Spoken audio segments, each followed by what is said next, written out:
Assalamu alaikum, dear students. I welcome you all to Communication Systems Lab. Today our lab is about sampling of an analog signal. आज के lab में हम देखेंगे किस तरह हम एक कंटिन्यूस टाइम एनालॉग सिग्नल के सैम्पल्स हम जनरेट कर सकते हैं, ठीक है।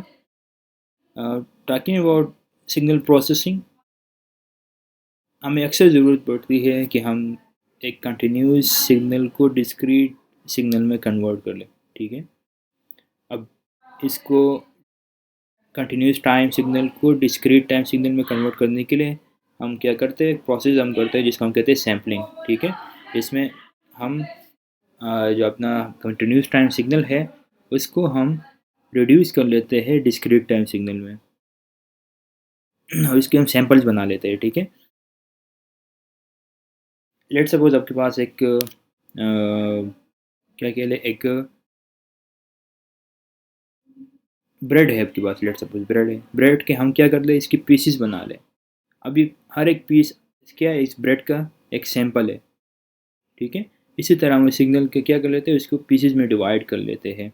अब अगर आपके पास एक सिग्नल है तो एक सिग्नल के पर यूनिट टाइम में कितने सैंपल्स बन रहे हैं, कितने पीसेस बन रहे हैं, तो इसको फिर हम कहते हैं सैम्पलिंग फ्रिक्वेंसी, या हम इसको कह सकते हैं सैम्पलिंग रेट, ठीक है। तो अब सैम्पलिंग फ्रिक्वेंसी को हम किस तरह डिफाइन कर सकते हैं, द सैम्पलिंग फ्रिक्वेंसी और sampling rate is the average number of samples obtained in 1 second, ठीक है।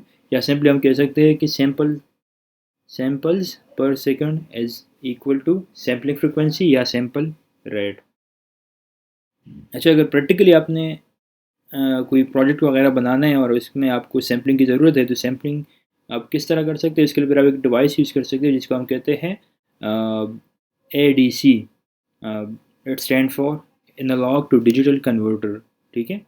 अच्छा, आपको एक बात जहन में होनी चाहिए आपकी कि जब भी आप किसी एनालॉग सिग्नल को डिजिटल में कन्वर्ट करते हैं तो आप क्या करते हैं, आप एक्चुअली 3 प्रोसेस उस पर परफॉर्म करते हैं। सबसे पहला प्रोसेस क्या है, सबसे पहला प्रोसेस ये है कि आप उस एनालॉग सिग्नल को, एनालॉग कंटिन्यूस टाइम सिग्नल को कन्वर्ट कर लेते हैं डिस्क्रीट टाइम सिग्नल में थ्रू सैम्पलिंग प्रोसेस, ठीक है। सबसे पहले हम क्या कर लेते हैं, सैम्पलिंग कर लेते हैं, जिसकी मदद से क्या हो जाता है, वो जो कंटिन्यूस टाइम सिग्नल है उसको हम डिस्क्रीट टाइम सिग्नल में कन्वर्ट कर लेते हैं। उसके बाद फिर दूसरा प्रोसेस आता है जिसको हम कहते हैं क्वांटाइजेशन, ठीक है। उसमें हम क्या कर लेते हैं, लेवल असाइन कर लेते हैं डिफरेंट वैल्यू को, डिस्क्रीट वैल्यू को हम लेवल असाइन कर लेते हैं।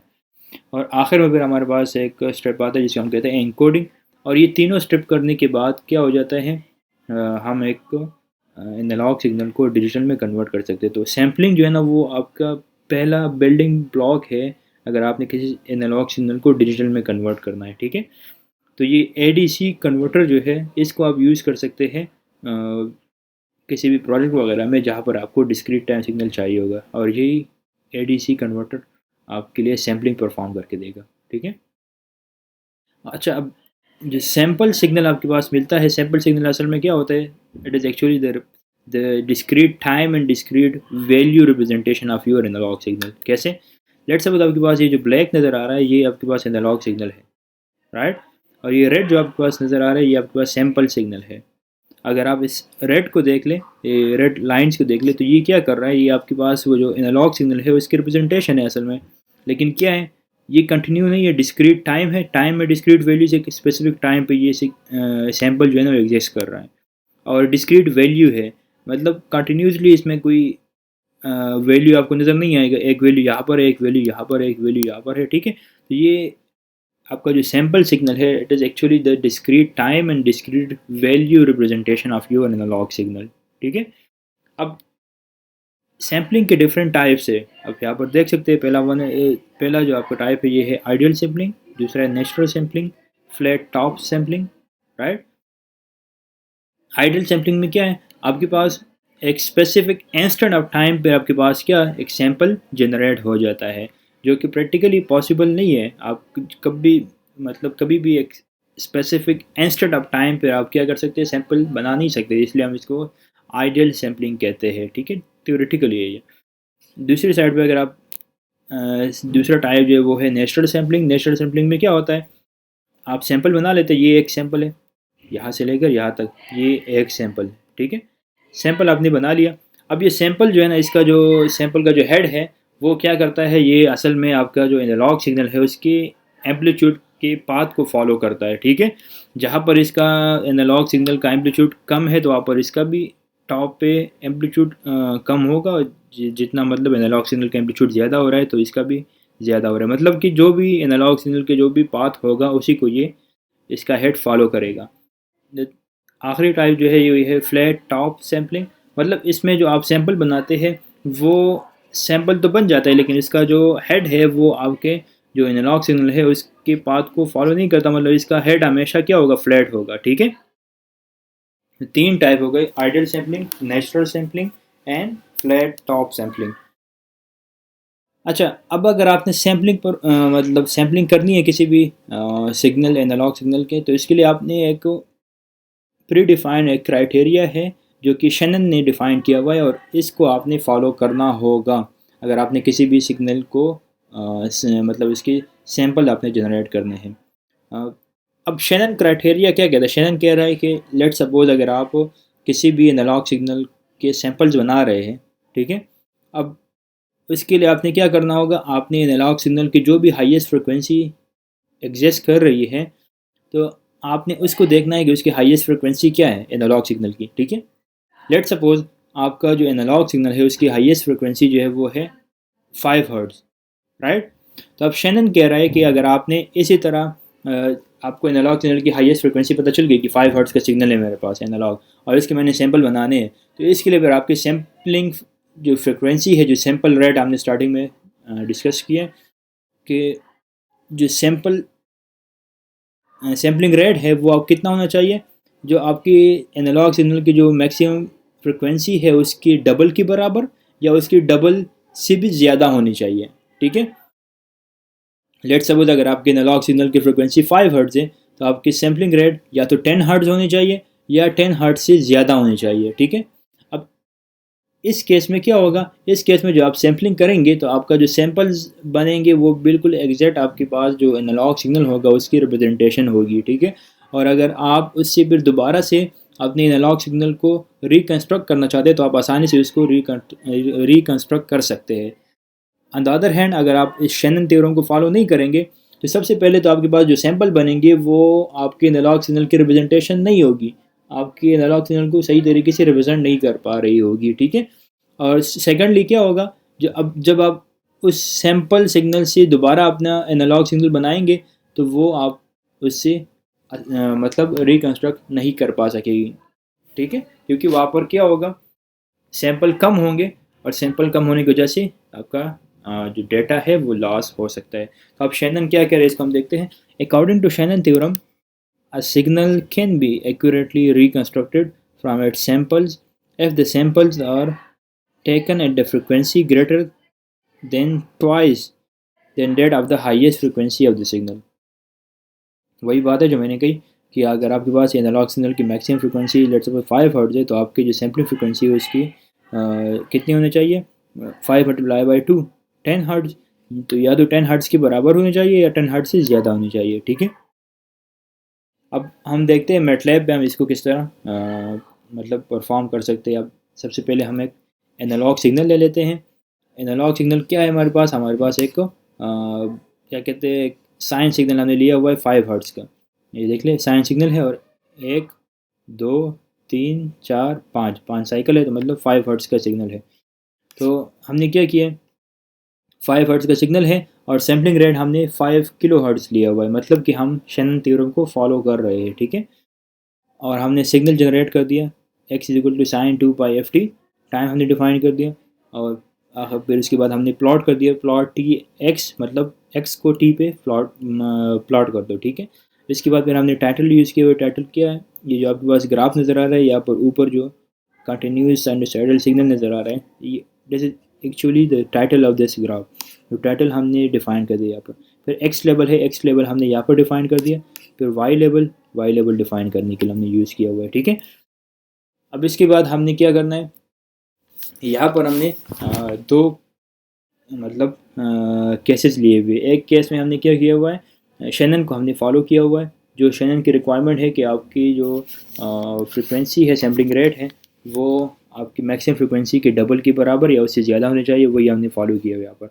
इससे आगे जो स्लाइड है उसमें हमने शेनन को फॉलो नहीं किया हुआ। फिर हम दोनों को कंपेयर करेंगे, मतलब सैम्पलिंग रेट ज़्यादा होगा तो क्या असर, मतलब आपकी सैम्पलिंग फ्रिक्वेंसी अगर ज़्यादा है तो जो सैम्पल सिग्नल बन रहा है वो किस तरह बन रहा है, मतलब सही बन रहा है कि नहीं बन रहा, ठीक है। तो यहाँ पर वही सेम हमने 5 हर्ट्ज़ का साइनोसाइडल सिग्नल लिया हुआ है, ठीक है, साइन सिग्नल है। दो सैम्पलिंग फ्रिक्वेंसी हमने ली हुई है, एक 30 हर्ट्ज़ की और एक 50 हर्ट्ज़। ये जो पहला आपके पास ग्राफ नज़र आ रहा है, ये इसमें सैम्पल सिग्नल ये है, ये जो डॉटेड, ये क्या कहते हैं, लाइनें जो आपकी नज़र आ रही है, ठीक है। This is for 30 hertz sample rate, ठीक है, सैम्पल्स रेट। और ये जो नीचे वाला है ये है आपका सैम्पल सिग्नल फॉर 50 हर्ट्ज़, ठीक है। ये x2 है और ये x1 है, ये हमने यहाँ पर डिफ़ाइन कर दिया है। पहले हमने सैम्पलिंग फ्रिक्वेंसी डिफ़ाइन कर दी, टाइम डिफ़ाइन कर दिया और x1 हमने डिफ़ाइन कर दिया, ठीक है। फिर यहाँ पर सैम्पलिंग फ्रिक्वेंसी हमने डिफ़ाइन कर दी 50 हर्ट्ज़, टाइम डिफ़ाइन कर दिया और x2 हमने डिफ़ाइन कर दिया। और फिर वही प्लॉट वगैरह कमांड यूज़ करके सब प्लॉट हमने ये दोनों प्लॉट बना लिए। अब यहाँ पर अगर आप देख लें, सैम्पलिंग रेट यहाँ पर कम है, यहाँ पर 30 हर्ट्ज़ है और यहाँ पर 50 हर्ट्ज़ है। तो अगर आप देख लें, जितनी हम सैम्पलिंग रेट को ज़्यादा करेंगे तो उतना ही वो क्या करेगा, वो ज़्यादा वैल्यूज़ को ऑक्यूपाई करेगा और आपका जो सिग्नल, सैम्पल सिग्नल बनेगा वो एग्जैक्ट रिप्रेजेंटेशन होगा आपके एनालॉग सिग्नल की, ठीक है। यहाँ पर 50 हर्ट्ज़ को अगर आप देख लें तो ज़्यादा पॉइंट्स है जहाँ पर वैल्यू एग्जिस्ट कर रही है, ठीक है, देखो। तो आपका एग्जैक्ट वही एनालॉग सिग्नल को रिप्रेजेंट कर रहा है। और यहाँ पर देख लें तो ये भी वही एनालॉग सिग्नल के शेप में जा रहा है, लेकिन यहाँ पर पॉइंट नहीं है। और ये 50 में देख लो तो यहाँ पर भी पॉइंट है, ठीक है। तो जितनी आप सैम्पलिंग रेट को ज़्यादा करेंगे तो उतना ही exact representation of your analogue signal होगा। अब यहाँ पर अगर हम देख ले, यहाँ पर हम बिलो द नेक्वेस्ट रेट हमने लिया हुआ है, ठीक है। यहाँ पर मतलब नेक्वेस्ट रेट को हमने फॉलो नहीं किया हुआ। नेक्वेस्ट रेट या शेनन क्राइटेरिया या शेनन थ्योरम, ये दोनों, ये सब नाम एक ही नाम है, ठीक है। Nyquist rate, Shannon theorem, Shannon criteria, ठीक है, ये सब, इसमें आपने कंफ्यूज नहीं होना है, सारे एक ही नाम है। अब यहाँ पर क्या है, 5 हर्ट्ज़ का आपका साइन सिग्नल है तो आपकी सैम्पलिंग फ्रिक्वेंसी कितनी होनी चाहिए, या तो 10 हर्ट्ज़ होनी चाहिए या 10 हर्ट्ज़ से ज़्यादा होनी चाहिए। लेकिन यहाँ पर हमने क्या किया हुआ है, एक केस में हमने 9 हर्ट्ज़ लिया हुआ है और एक केस में हमने 5 हर्ट्ज़, मतलब दोनों में हमने क्या किया हुआ है, शेनन को फॉलो नहीं किया हुआ। तो जो 9 हर्ट्ज़ का है उसका सैम्पलिंग जो सैम्पल सिग्नल है वो कुछ इस तरह बन रहा है, और जो 5 हर्ट्ज़ का है उसका सैम्पल सिग्नल कुछ इस तरह बन रहा है। अब इन दोनों से आपको कहीं से भी पता नहीं चल रहा कि ये कोई साइन सिग्नल है जिसका हमने सैंपल लिए, ठीक है। तो अभी हमें अंदाज़ा हो गया है कि जब हम नेक्वेस्ट को फॉलो नहीं करेंगे या शेनन थ्योरम को फॉलो नहीं करेंगे तो आपका जो सैंपल सिग्नल बनेगा वो आपके एनालॉग सिग्नल की रिप्रेजेंटेशन को, मतलब आपके एनालॉग सिग्नल की रिप्रेजेंटेशन नहीं होगी, वो मतलब वो कुछ और ही बन रहा है। अब यहाँ पर देख लीजिए, आपको कहाँ से लग रहा है कि ये कोई साइन सिग्नल है, नहीं लग रहा ना। तो दिस इज़ बिकॉज ऑफ हमने नेक्वेस्ट थ्योरम को, हमने नेक्वेस्ट जो रेट है उसको हमने फॉलो नहीं किया हुआ, इसलिए हमें जो सैम्पल सिग्नल मिल रहा है वो सही नहीं मिल रहा, ठीक है। अब अगर हम यहाँ पर देख लें, इसमें हमने क्या किया हुआ है, अब कोई भी आपके पास जो सिग्नल बनता है उसका अपना एक ऑडियो ट्यून उसका होता है, ठीक है। इसको हम सुन सकते हैं, मैटलैब पे भी सुन सकते हैं। लेट्स सपोज आपने एक साइन सिग्नल बना लिया, यहाँ पर इस केस को हम देख ले, यहाँ पर हमने एक साइन सिग्नल बना लिया 1 किलो हर्ट्ज़ का, ठीक है। अब 1 किलो हर्ट्ज़ का अगर हमने साइन सिग्नल बना लिया है तो इसकी अगर हम सैम्पलिंग करना चाहते हैं तो हमें कितना सैम्पल रेट चाहिए होगा, कम से कम 2 किलो हर्ट्ज़ और या 2 किलो हर्ट्ज़ से ज़्यादा, ठीक है, अगर हम नेक्वेस्ट थ्योरम को फॉलो करते हैं या शेनन रेट को फॉलो करते हैं।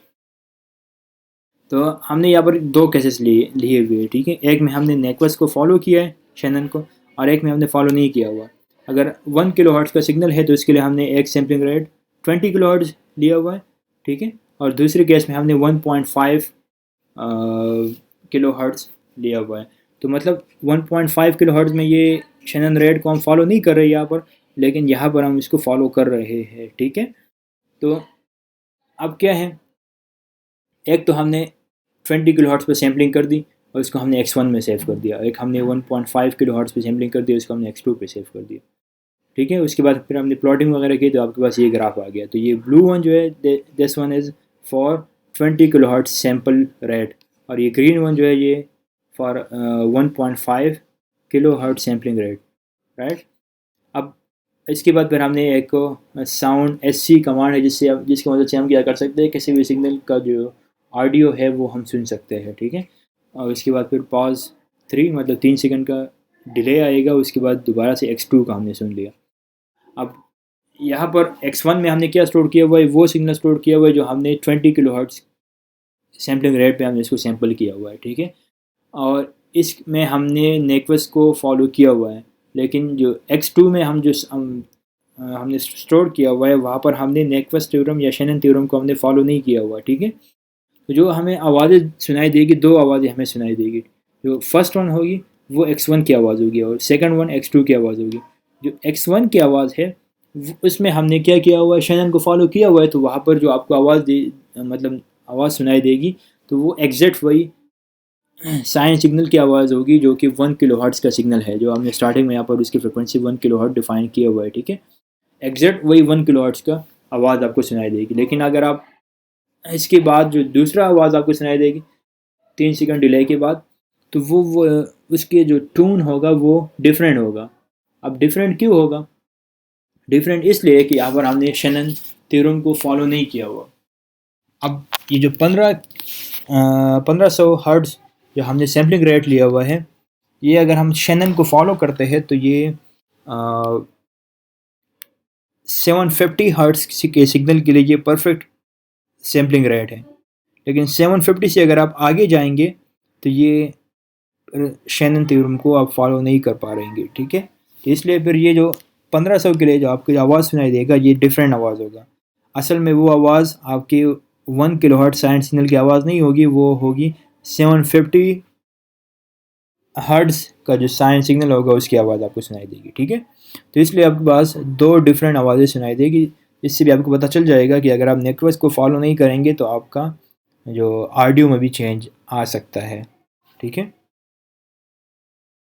अब वही बात जो मैंने आपको अभी बता दी उसका पूरा खुलासा यहाँ पर लिखा हुआ है। For a sampling theorem sampling frequency should be twice more than the sampling signal frequency. अब सिग्नल फ्रिक्वेंसी हमारे 1 हर्ट्ज़ थी, तो आपकी जो सैम्पलिंग फ्रिक्वेंसी है या तो सिग्नल फ्रिक्वेंसी हमारी 1 किलो हर्ट्ज़ थी, तो आपकी जो सैम्पलिंग फ्रिक्वेंसी है वो या तो 2 किलो हर्ट्ज़ होनी चाहिए या 2 किलो हर्ट्ज़ से ज़्यादा होनी चाहिए, ठीक है। So for the data above we have 2 sampling frequency. अब ऊपर जो हमने एक प्रॉब्लम किया ये वाला कोडिंग में हमारे पास 2 सैम्पलिंग फ्रिक्वेंसी है, एक 1500 हर्ट्ज़ सैम्पलिंग फ्रिक्वेंसी। अब 1500 हर्ट्ज़ सैम्पलिंग फ्रिक्वेंसी के लिए जो मैक्सिमम स्पेक्ट्रम है जो जिसको हम सुन सकते हैं वो क्या है, that is can be here as 750 hertz signal. 1500 sampling frequency 750 hertz signal के लिए ये परफेक्ट सैम्पलिंग फ्रिक्वेंसी है। इससे हम आगे जाएंगे तो ये फिर क्या होगा, इसका जो सैंपल बनेंगे वो सही नहीं बनेंगे, ठीक है। As for 20 kilo hertz the maximum frequency has 10 kilo hertz, ठीक है। Since the sound initial frequency is a 1000 hertz, it can't be here with the original frequency of original sampling frequency for 1500 hertz sampling rate, ठीक है। अब ये 1000 आपके पास signal frequency 1000 है, तो इसको फिर आप 1500 सैम्पलिंग रेट के साथ आप इसको नहीं सुन सकते, ठीक है। Therefore it is here it is 750 hertz signal. इसीलिए आपको जो दूसरी आवाज़ सुनाई देगी वो आपको ऐसा लगेगा कि ये 750 हर्ट्ज के सिग्नल की आवाज़ है, ठीक है। अब इसको घर में ट्राई कर ले, ये जो आपके पास ये कोड है इसको आप मैटलैब में रन कर ले तो आपको अंदाज़ा हो जाएगा कि पहला साउंड डिफरेंट होगा, दूसरा साउंड जो है ना वो डिफरेंट होगा। That's why there is slightly difference in the sound produce. इसी वजह से जो आपके जो साउंड प्रोड्यूस हो रहे हैं दोनों में थोड़ा बहुत फ़र्क है, राइट। बस ये आपके पास या इसको अपने घर में ट्राई करना है। और ये आपके पास आज का लैब था, काफ़ी सिंपल लैब है। इसको जो भी कोड इस स्लाइड में गिवन है उस सब को अपनी मेटलैब पे खुद परफॉर्म करना है, तो आपको आसानी से समझ आ जाएगी। आखिर में एक टास्क है, छोटा सा टास्क है। टास्क क्या है, आपने एक यूज़र डिफाइंड फंक्शन जनरेट करना है, ठीक है। यूज़र डिफाइंड फंक्शन जिसका नाम होगा साइन अंडरस्कोर एन यू। इसके इनपुट में एक 3 इनपुट्स होगी और 2 आउटपुट्स है। इनपुट में एफ नॉट है, एफ एस है और टी है, ठीक है। एफ नॉट आपके पास जो सिग्नल की फ्रिक्वेंसी है, ओरिजिनल एनालॉग सिग्नल की जो फ्रिक्वेंसी है उसको रिप्रेजेंट कर रहा है, ठीक है। एफ एस आपके पास सैम्पलिंग फ्रिक्वेंसी को रिप्रेजेंट कर रहा है और टी आपके पास ड्यूरेशन ऑफ सिग्नल है एंड सेकंड्स, ठीक है। आउटपुट में आपके पास सिग्नल मिल जाएगा जिसको आपने एक्स में स्टोर करना है और एक टाइम टी, राइट। तो आपने एक यूज़र डिफाइंड फंक्शन जनरेट करना है। इसके बाद फिर आपने उसी यूज़र डिफाइंड फंक्शन को यूज़ करना है और आपने क्या करना है, एक 1 किलोहर्ट्ज़ का सिग्नल आपने जनरेट करना है फॉर 2 सेकेंड। और इसको फिर आपने क्या करना है, फर्स्ट आपने 20 किलोहर्ट्ज़ सिग्नल पे आपने इसको सैंपल करना है और फिर आपने क्या करना है, इसको 1.5 किलोहर्ट्ज़ की सिग्नल पे आपने इसको सैंपल करना है, ठीक है। वही सेम एग्जैक्टली वही बात है जो हमने यहाँ पर इसको यहाँ पर बनाया है। ये जो हमने प्रोग्रामिंग की है यहाँ पर इसी को हमने फॉलो करना है, ठीक है। और इसको हमने क्या करना है, इसके बाद फिर हमने इसको डिस्प्ले करना है, इसको ग्राफ बनाना है जिसका जो टाइम रेंज होगा 1 से लेकर 1 to 5 मिली सेकेंड होगा, ठीक है। और इसको फिर आपने sound S C command use करके इसको आपने सुनना है और आखिर में फिर आपने इंटरप्रिटेशन लिखनी है, जिस तरह यहाँ पर ये इंटरप्रिटेशन लिखी हुई है। मतलब कि जो आप ये वाला कोड है इसी कोड को आपने कॉपी करना है, लेकिन आपने बिल्ट इन फंक्शन को यूज़ नहीं करना। यूज़र डिफाइंड फंक्शन जो आपने पहले क्वेश्चन में डिफाइन कर दिया है, साइन अंडरस्कोर एन यू, उसी को यूज़ करके आपने ये वाली कोडिंग लिखनी है, ठीक है। तो काफ़ी सिंपल है। इसके अलावा भी अगर किसी को कोई कन्फ्यूजन हो, किसी को कोई क्वेश्चन हो, तो आप मुझसे व्हाट्सएप पे रब्ता कर सकते हैं, मुझसे ईमेल पे रब्ता कर सकते हैं, या गूगल क्लासरूम में जो कमेंट का सेक्शन है वहाँ पर भी आप कमेंट में लिख सकते हैं कोई क्वेश्चन हो किसी का, तो मैं I will be more than happy to help you guys, ठीक है। तो thank you for your time and see you guys. अल्लाह हाफिज़।